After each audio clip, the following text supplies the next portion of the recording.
Bolsonaro é o maior inimigo de si mesmo. Ao determinar comemorações nos quartéis pelo aniversário do golpe de 31 de março de 1964, fez explodirem atos públicos pelo país, relembrando as atrocidades da ditadura militar. E ao estreitar relações com Israel, sob orientação dos Estados Unidos, ele torna o Brasil inimigo do mundo árabe, com todas as consequências que isso pode nos acarretar. É por isso que a aprovação a Bolsonaro vai despencar de novo.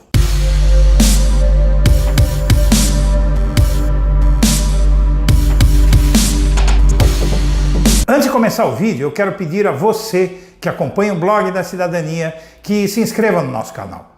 Curta e compartilhe os nossos vídeos, que assim você nos ajuda a fazer o nosso trabalho. E vamos ao vídeo. As pesquisas sobre a popularidade de Bolsonaro vêm mostrando forte queda dia após dia desde janeiro. Nas últimas semanas, a pesquisa XP e PESP, feita pelo mercado financeiro, e uma pesquisa Ibope registraram quedas parecidas e fortes da aprovação a Bolsonaro. Na pesquisa IPESP, encomendada pelo mercado financeiro, a aprovação de Bolsonaro caiu para 37% e a rejeição a ele subiu para 24%.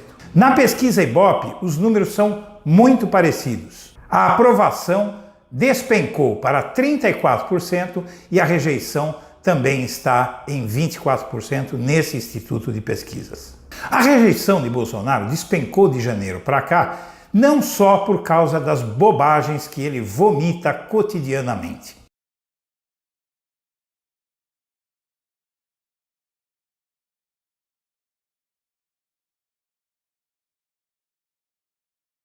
Além disso, o desemprego disparou após a chegada do novo governo. E com as reduções de salário que estão ocorrendo por força da nova política trabalhista do país, a tendência é que a economia piore ainda mais, porque os trabalhadores não estão tendo condição de consumir e sem consumo a economia afunda.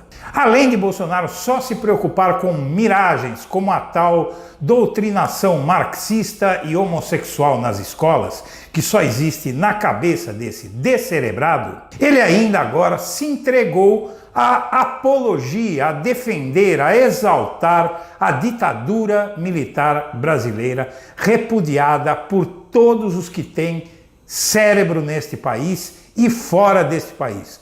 Por isso, Bolsonaro deu um tiro do pé. Até a ONU protestou contra a exaltação pelo governo do nosso país de um regime criminoso que torturou e matou até crianças. Até a grande mídia, Globo e todo o resto, criticaram duramente Bolsonaro por uma loucura dessa de apoiar um regime sangrento que tantos crimes cometeu e que todo mundo que se informa sabe o que foi para o nosso país. Sem falar naqueles que viveram aquele horror. Como se não bastasse, a visita de Bolsonaro a Israel foi um desastre.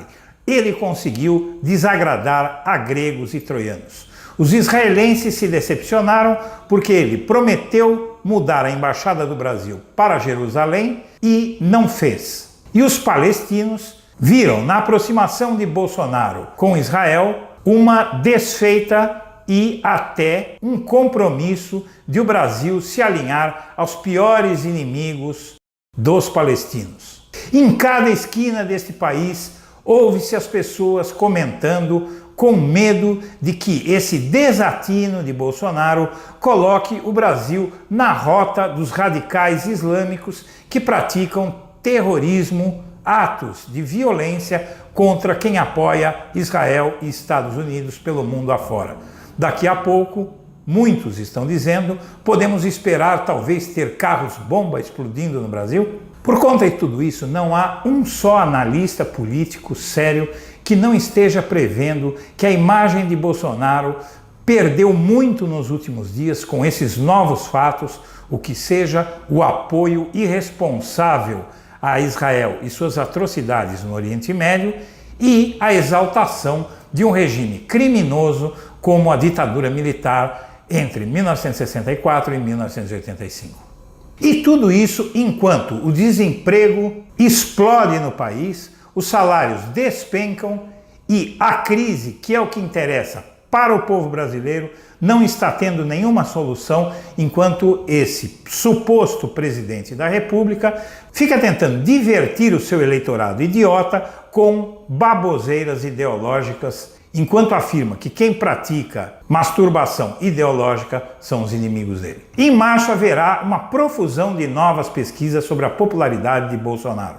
Ele só tem hoje de 10 a 12 pontos de vantagem de sua aprovação sobre a rejeição. É bem possível que já em abril a sua rejeição ultrapasse a aprovação.